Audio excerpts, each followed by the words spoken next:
Welcome to the most important week of the year for the podcast industry. Welcome to Podcast Movement 2025.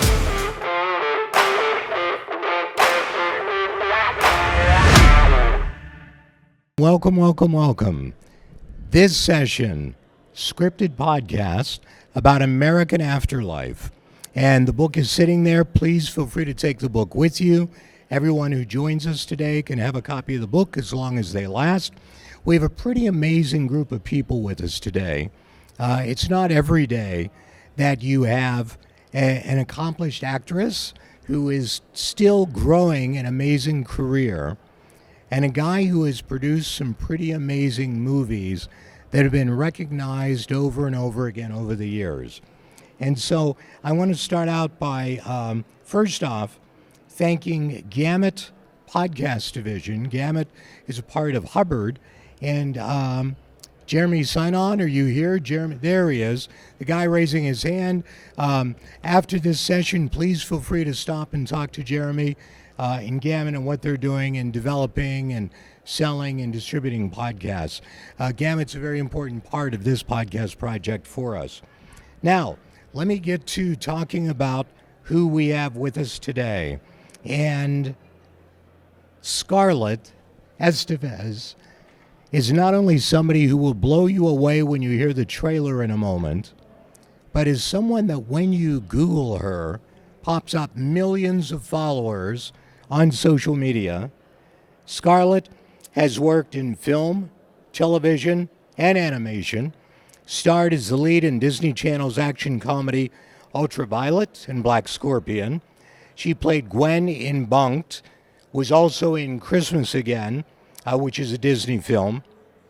She played Trixie on Fox's TV show Lucifer, but probably one of the most recognized, at least from a huge, large audience, is playing opposite Will Ferrell and Mark Wahlberg on Daddy's Home and Daddy's Home 2. I understand from a meeting earlier today, people were excited that they found out you shot Mel Gibson in that film. I did. And so that's not something that happens all the time. And she's not allowed to talk about this next thing, but she just wrapped a Netflix feature where she plays a significant role. So thank you, Scarlett, for joining us. And thanks for being in the role of CeeLo. Yes, thank you so for much. American Afterlife. Bill Stewart, as I mentioned, is a producer of film and television. He's best known for producing the movie The Rock, which starred Sean Connery, Nicolas Cage. He produced The Secret of Nim and a number of other things. And we're fortunate to have Bill join us on this project, which speaks a lot about where podcasts are going today. So, Bill, I'm going to hand off to you to talk a little bit about, what made this project exciting to you. And I know you want to introduce the trailer as well. Good morning, or good afternoon, I should say. So you're wondering what a feature producer is doing at a podcast conference. But a good story is a good story. So when I found this book and was trying to decide what to do with it, do we make a movie, a TV series? There's so many openings for us today in different media. I came across Benztown Media and we started talking. We said, why don't we do a podcast from this? And thinking about it, it's a great way to go in this market for us to get the story out there and to get some buzz about it. We got a screenplay writer to adapt it. We started packaging it and luckily got Scarlett on board and produced the podcast. And now we're out here selling it to the market, introducing it to the people, and trying to get feedback on what we're doing right and what we're doing wrong.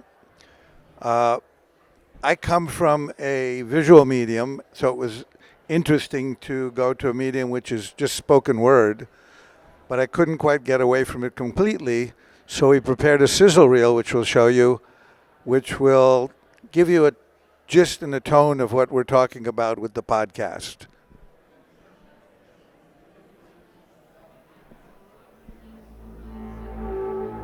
Everybody talked about it since I first moved to Oregon. The big one, the earthquake that trashed the whole West Coast, California up into Washington. total destruction. Officially calling it the largest natural disaster in American history. 9.1 magnitude that has devastated Mendocino County up into British Columbia. It wasn't as bad as you might think. Not at first. When I was alone. When I guess I thought I was. I need you, Lucas. And I need you to push. But, sir...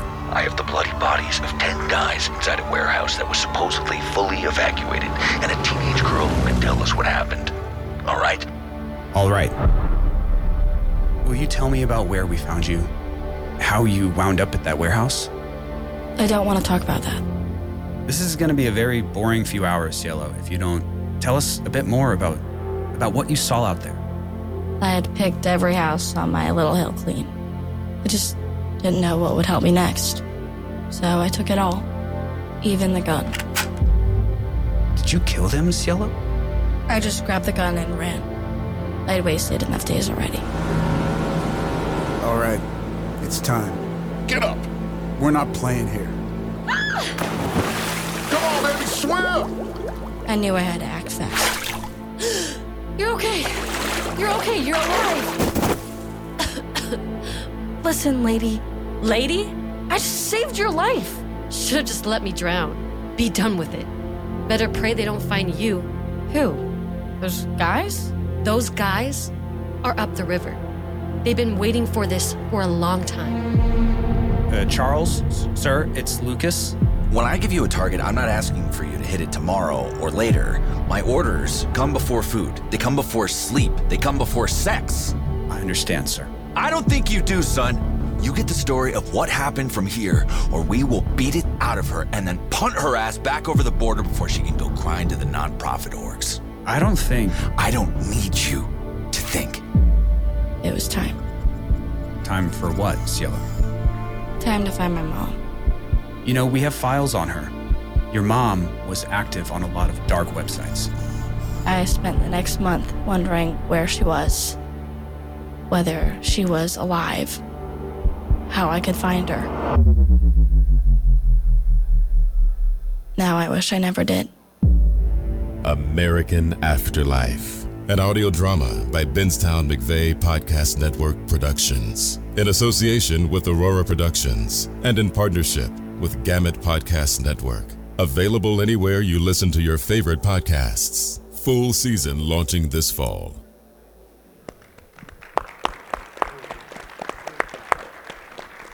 I mean, what a great job, right? That's whose voice you heard. I mean, wow. In Benztown, what a great job on the production. And you can only imagine what this will sound like when all of the episodes release. So let's talk a little bit about this character. And I have coached a lot of talent in my life. But you sound like that person. I mean, when I listen to just the audio, and I've had the advantage of hearing all the episodes, I'm there. I visualize it. What drew you to this character of Cielo?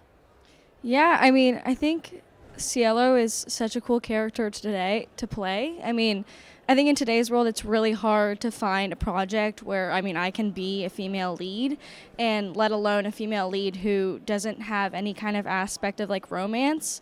It's not Cielo's love story. It's just Cielo's story about her life, and I think that's such a cool thing. I mean, she has, like, so many layers, and I think a lot of the time, like, when there's a hero in a story, you know, their whole thing is that they're just strong and they're just going through it and they're, you know, taking out the bad and they're just like cool with it. But I think the really cool thing about Cielo is she has so many layers and just, you know, when you're watching a horror movie and you see someone do something and you're like, why would you do that? If I was in that situation, I would never do that. I think Cielo does all the things in these crazy situations that are just like the most human reaction. So that was really cool. So you're saying there was no leap that wasn't believable No, in I that mean, situation? I don't think so. I think it all made sense for Cielo. She, like, very much led with, just emotion. And she's a very raw character, and I think it's really cool that she can be strong in the moment, but we also get to see a side of her that's, not so strong, and I think that makes it so much more powerful. Was this the first scripted podcast you did? Yeah, this is my first scripted podcast, so it was really cool. So how is it different from animation, where you're the voice of characters in cartoons or animated films? How is this different from that? Yeah, I mean, I think a lot of the animated stuff I've done is like for cartoons and stuff, and then that's usually, geared toward like little kids, where this is more like, an older audience where it's like my age or people even older. So it was just like a lot more authentic acting, I think. And what impresses me just like right now is that you're talking about Cielo like a person. And so how do you get there? I mean, as an actress, you obviously read the book to understand the role, but how did you make it live like that? I don't know. I do think that's just always the way that I've done things, is I really just try to understand like the full layout of like, who is this girl? Why is she the way that she is? What's her background? Where is she trying to go in the future? All that kind of stuff, which, I mean, it's all in the material, so I got to know so much about her. And let me chime in a second, because when I directed the series here, the first day she stepped into the studio, I was thinking, well, we're going to have to start talking about the character and what she's thinking and where she came from and all that. But from the first take, Scarlett was already there. She'd done her research. She knew who the character was. And in 5 minutes, we were running. We were up and running. And that was very helpful from our point of view to get it done quickly and efficiently. And we were there talking and thinking about, you're sitting in a studio with nothing around you but the microphone, and thinking about what the soundscape would be like. And that was an important element to us. And we discussed that, like the earthquake, the helicopters, the rooms she's in, her running through the woods and all that stuff. So it was different for me to be there just one-on-one and talking about these things that you just had to imagine. And when you talk about directing, because in this case, you not only produced the podcast, you directed it. How different was that?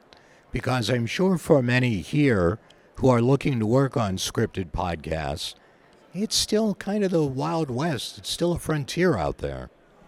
Yeah, it was. I mean, I did the same thing I think that Cielo did, prepare myself and try and figure out where these characters, not only Cielo, but Lucas and Charles, who we saw in the sizzle reel here, where they're coming from, what they're thinking about, and how you get that across in a purely audio media or medium. With film, we script it out, we storyboard it, we see where we're going and all that.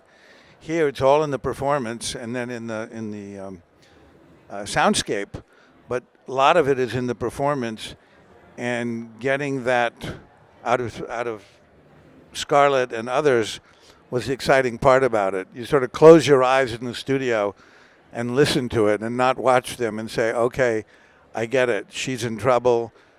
She's alone. Someone's trying to find her. And all of that came out in Scarlett's performance, which was fantastic for a director. I think that, storytelling is so important. And I've spoken at many conferences about the value and strength of storytelling. But taking it from someone else's story and making it your own, to the point of what you just shared, it has to become your own. Mm-hmm. You have to feel it and visualize it. So how did you go about casting for the other actors? How many actors were in this? Well, we have three main actors. There's Scarlett, there's Lucas, and there's Charles, who you saw again in the trailer here. Lucas is a young National Guard draftee, I guess I call him, who's in charge of interviewing Cielo and finding out what happened with these 10 dead bodies. And Charles is the typical, I say villain, not that strong, but the guy pushing to get answers out of Cielo. And it's interesting because Cielo starts out as this young little girl who's lost, trying to find her mother, not really knowing what to do with Lucas. But in the end, she's pushing back, and she's getting stronger and stronger as the story goes along, and that was exciting to hear too. And in the end, she almost became a stronger character than Lucas. And was that by design, or it's just how it happened? Was not really by design, but that's what happened when the actors get together and the performance they deliver. And with Scarlett, like, well, at this point, shouldn't I be pushing back a little more? Shouldn't I be stronger? I've been sitting here for 10 days in this Motel 6. Why don't they let me go? What am I going to do? Where's my mother? So all of that played into her performance. And so, Scarlett, let me jump to how was this, preparing for a scripted podcast, different than what you might do for a full-length feature film or a regular television show that's happening weekly? Yeah, I mean, it's really cool because a lot of the times in like TV and film and stuff like that, I have like a very strong vision in my head of like what I think the scenes will play out like what I think, you know, the set might look like, all those kinds of things. And then usually the way that maybe the director visioned it or the producers or whoever, how they see it is different from me, so then that will affect my original kind of performance that I maybe had thought in my head because, you know, the room looked different or the lighting was brighter than I thought it was going to be, all that kind of stuff. But doing it like this, where it's really just my voice, it kind of just let me do what I originally thought was right for it, which was really cool. And did you have to do a lot of takes for each of the scenes? I think we did like 2-3 takes for 2 or 3 takes. So, Yeah, so not a easy, lot. yeah. Not a lot. No, which is very we went different. back a couple of times when we put. Initially, we just recorded Scarlett and we just recorded Lucas separately because of scheduling, and then later on we put them in the room together, and it just lit on fire. The two of them with each other was terrific to watch. And we went back and redid some of the scenes because they were much more dynamic when they were facing each other.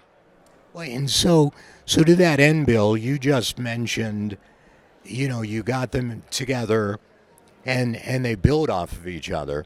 So how did you go about the casting?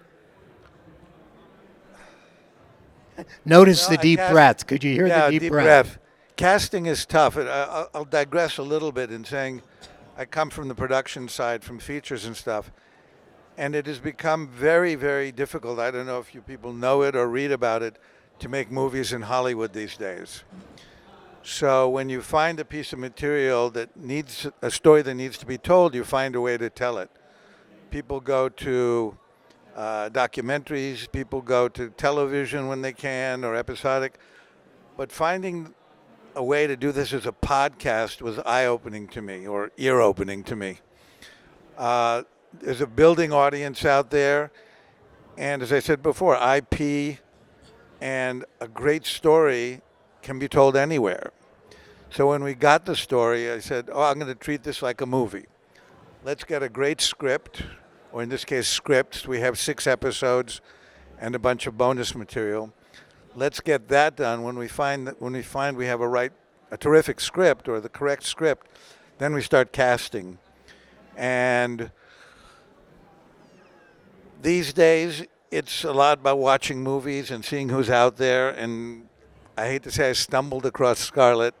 My granddaughter, who is 14 at the time, I said, who do you like out there? Give me a list.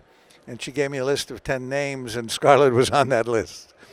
So I'm not in tune with the younger audiences, but they are. And that was an eye-opener for me. Lucas, the same thing. Someone knew someone who said, here's a great young actor coming up. And we auditioned him, and he was fantastic. And when they got him together, it was even better. The third voice, interesting for all of you, Ted Evans, is a professional VO artist. He does a lot of commercials. He does voiceover for animation, etc. So we found him, and he probably did a couple of characters in the podcast. A couple things that you said there that struck me as one, you acknowledge generationally where you and I are, and ask your granddaughter who she liked. And all too often I see folks men who can't relate to women doing something about targeting women, or women who can't relate to men doing a show targeting men. And you did what I think is really smart, to go to someone. But the other thing is that Scarlett has a high enough profile that at random, your granddaughter had her name on a list. I don't think it was at random. I think, she probably watched Ultraviolet or one of the other shows, and when I told her who the character was, is what I did. It's this young girl, she's Hispanic origin, da-da-da. She came up with this list, I don't know where, and we went through it and saw, obviously Jenna Ortega's on the list and people like that. But when I saw Scarlett's stuff, and digress 1 second, because the important thing about this, and we've talked about this before, is the hope is, like many podcasts these days, is to take it, I don't say up a notch, but to another medium, to use this as a calling card, as a poster, as an advertisement for a TV series. We've talked about things like The Last of Us and other shows that are sort of dystopian. And the bonus here is that we want Scarlett also to star in that TV series. So it helps us in the secondary market to put a package together and get to the Netflix and the Amazons of the world. And this podcast and even the sizzle reel will act as a promotional thing and give them an idea of what this series could be. Well, the trailer is out there. You can hear the trailer wherever you get your podcast. But some of the comments coming back are people saying, I can't wait to see this as a movie. And so, yeah, go ahead. I was saying that was Kami. We launched the trailer, and Scarlett put up on her socials, and we got, I think, like 40,000 looks right away. And the comments were all, is this a movie? What am I listening to? Is this going to be a movie? Is this a TV series? I can't wait to see it. So that was terrific for us, since that's the plan in the long term. Well, and the president of Benztown, Dave Dennis Chachi, when he first brought the idea and told me you had the book and the concept, it was always, let's make this a hugely successful podcast and turn it into something bigger. And so from that end, Scarlett, how's that feel? Clearly that's going to be exciting because you've already been on the big screen. Yeah, it's so exciting. I think definitely kind of dystopian, kind of that genre has always been something that's a dream role for me. So when I saw this, obviously the podcast in itself was so fun to do, but with the hopes of it turning into something bigger, it's just such a cool idea. I'm so proud to be part of this now, but it'd be so cool to portray it on screen and do all that stuff. And Bill just met you, so you have 3 million followers on TikTok. Mm-hmm. Yeah, and Instagram is 1 million. Yeah. 1 million. Yeah. Oh, you got to get Instagram rolling there. I have 3 followers. Yeah. So obviously, and do you manage? I shouldn't say obviously. You manage your own socials? It's a mix of both. I started acting when I was 4 years old, and I've always had my mom to kind of help me with that. So she really Mom's over there. I'm a good mom. She built it up for me, but now it's kind of a collaboration kind of thing, and I try and mostly run my TikTok, but Instagram's scary, so she does most of my Instagram stuff. And give everybody, Instagram, where do I find you? TikTok, where do I find you? Yeah, it's kind of confusing how it's spelled. It's Scarly, so Scarlye 07, because I'm born in 2007. Say it again. Scarlett 07 it's on all. And is that both Instagram? Yeah, all platforms, same Okay, username. great. All platforms are that. In a second, if there's any questions, we'll take those. One of the things I would love to know is what's next for you. I know the Netflix series you've said we're not allowed to talk about. No. But is there anything you can tell us is out there? Yeah, I'm working on developing a book into a movie as well, but this podcast world has really introduced me to something else, because I'm it's just so hard to get anything done in the industry right now. It's really difficult, and this podcast stuff is really cool, and also the environment's so nice, and I love how collaborative everyone is with each other, so that's really cool. So I have the rights to that book, so hopefully that can turn into something. And then I'm working on a DreamWorks animation movie right now as well. Wow. Yeah. Yeah, she just kind of drops that in there just very casually. Podcasting is what radio was years ago, and it is the new exciting frontier. And I'm always thrilled when I see everyone at Podcast Movement because it has that same excitement and enthusiasm. Questions? I see a hand down here, a couple hands here. Thanks. How do you market something like a performed podcast series versus the straight read audiobook without consumer confusion and letting people know exactly what this is, especially with the performed adaptations that are now available on Audible? And then also, how do you budget for sound effects design, like just a light smear of sound effects versus going whole hog with Foley and spotted effects and the works? Well, on the first part, the production, I'm gonna ask you if you'll take the microphone to Chachi, Dave Dennis right here, because he's president of Benztown. They did the production. They have their own sound effects library that was designed for podcasting. Yeah, we're fortunate in that we come from the radio business, so we have a pretty robust production department. So we deployed some of our talent to do the sound design and the soundscape on it. But that's our background, and so we were able to apply that with Bill's direction and create the pilot, and I think we did a good job. At least I hope we did. And in regard to it being American Afterlife, like a book on Audible versus the podcast series, our intention is to be very clear that this is an adaptation. I don't want to say much has been rewritten, but there's been writing around it to make it work for this story. Taken from the book, it has been rewritten for the media. We had to keep it contained, yet still try and build that universe out there. We focused much more on Cielo and a first-person story than the book does. And from that, we sort of said, okay, it's her story. We'll live it through her eyes. And that's sort of what you see in terms of making choices from the book adaptation to the podcast.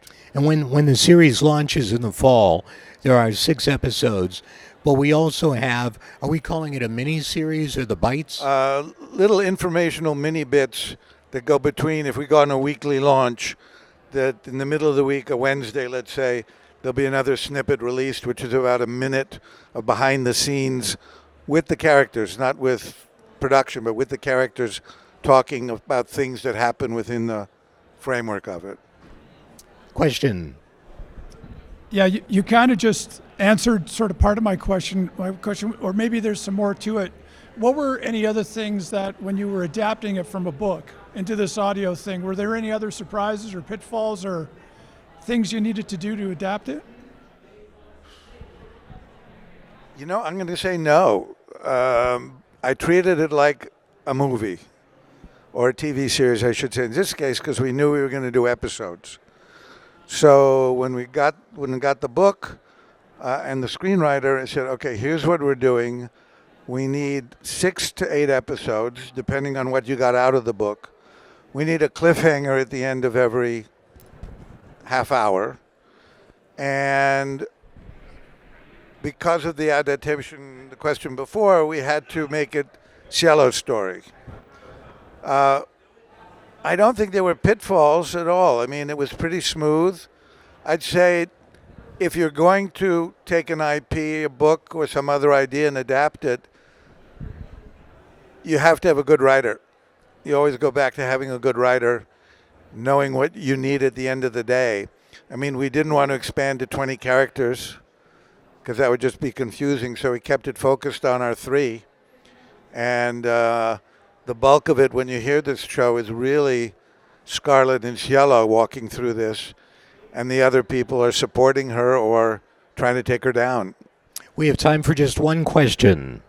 How long did the production take from the minute you acquired to where we are today? I'd say a bit more than a year, and we took a lot of time on the writing. That took time because you want to get it right. We went back and forth. Once we got to production, was fairly quick. Once we got Scarlett on board and Josh on board, it went fairly quickly. We did have some scheduling issues. Scarlett was shooting a movie. Josh was off doing acting also. So, as I said, we had them in studio at different times, but as soon as they became available, we got them together. On the post-production, I think, Chachi, correct me wrong, we took about 8 to 9 weeks on the post and the soundscape and the rest of that. So it went quickly. It could have gone quicker, but I felt it went pretty quickly from start to finish. And here we are. Let me say thank you to Scarlett Estevez and Bill Stewart. I'm Mike McVay, and thank all of you, and please, American Afterlife, wherever you get your favorite podcasts. Thank you. Oh, please take books. Take the books with you. If there's not one where you're seated, come up and grab one.